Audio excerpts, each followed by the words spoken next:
ఆరోగ్యశ్రీ ఆ రోజు ఉన్న దాని దగ్గర ఈరోజు 3,000 ప్రొసీజర్స్ ఎట్లా పెంచారు, 25 లక్షల వరకు లిమిట్ ఎట్లా పెంచారు, ఎలిజిబిలిటీ 5 లాక్ పర్ యానం ఎట్లా చేశారు, 80%, 85, 90% దాకా ప్రజలు ఎట్లా కవర్ అవుతున్నారు, కుటుంబాలు కవర్ అవుతున్నాయి. ఇవన్నీ ఇవి నిజం కదా. ఫీజు రీయింబర్స్మెంట్ అప్పట్లో 35 వేలు ఇస్తున్నది, ఈరోజు 100% ఇస్తున్నది, నిజం కాదా? మరి ఎట్లా రాగలిగారా?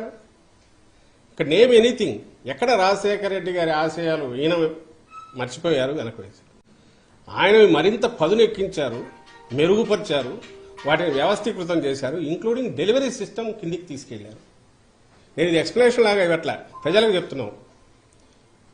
ఆమె అనే మాటల్లో ఆమె మిగిలిన వాళ్ళు ఎలాగో అంటున్నారు. ఈరోజు ఈ కేవలం జగన్మోహన్ రెడ్డి గారి చెల్లెలనే ఏకైక అర్హత, రాజశేఖర రెడ్డి గారి బిడ్డ జగన్మోహన్ రెడ్డి గారి చెల్లెలనే ఏకైక అర్హతతో సోనియా గాంధీ వాళ్ళు తెచ్చి ఈ పోస్ట్ ఇస్తే అక్కడి నుంచి ఇక్కడికి వచ్చి ఇమ్మీడియట్ మొదలు పెట్టి రోజు రోజుకు అటాక్ పెంచుతున్న దాంట్లో ఇంత అబద్దాలు కనపడుతున్నాయి. ఇవి ప్రజలు గమనించాలి, ప్రజలకు చెప్తున్నాం.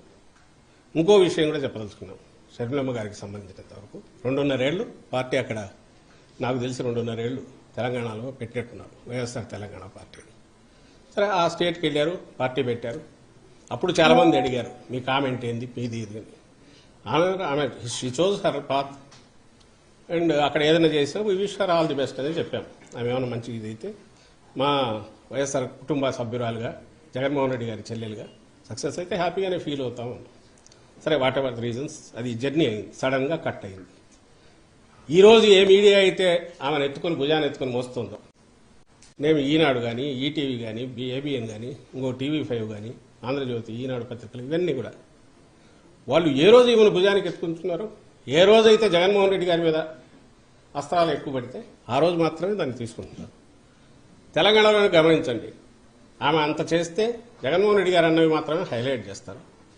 ఆఖరున కాంగ్రెస్ ఆమెను పొత్తు పెట్టుకోమని కానీ, నువ్వు పోటీ పెట్టొద్దని కానీ ఆమెను వచ్చి రిక్వెస్ట్ చేసింది లేదు. కనీసం సెకండ్ రంగ్, థర్డ్ రంగ్ లీడర్స్ అయినా ఆమెంతటా ఆమె స్వచ్ఛందంగా అనౌన్స్ చేసుకున్నారు.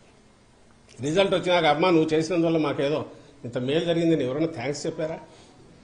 మరి ఆ సమయంలో ఎవరైనా ఈ పత్రిక, ఈ మీడియా ఎవరైనా, పాపం ఈమె ఎంత కష్టపడింది, తను ఎంతో కొంత డెంటింగ్ చేయగలిగిన దేనికి మనం కాంగ్రెస్ పార్టీకి దాన్ని ప్రభావితం ఓట్లు కొన్ని చీల్చగలిగిన దీంట్లో ఉండి త్యాగం చేసిన ఆమె నాయకురాలు కాంగ్రెస్ గుర్తించలేదు. వాళ్ళేమని రాశారా? అసలు తెలంగాణలో ఇర్రెలవెంట్ ఎందుకయింది ఈమె? ఆ రోజు అక్కడ మొదలు పెట్టిన తిట్లు అందరికీ పడినట్టున్నాయి. ఆఖరికి ఇంక్లూడింగ్ ఆ కాంగ్రెస్ తిట్టారు. లాస్ట్లో అదే కాంగ్రెస్ దీనికి ఇది అయ్యారు.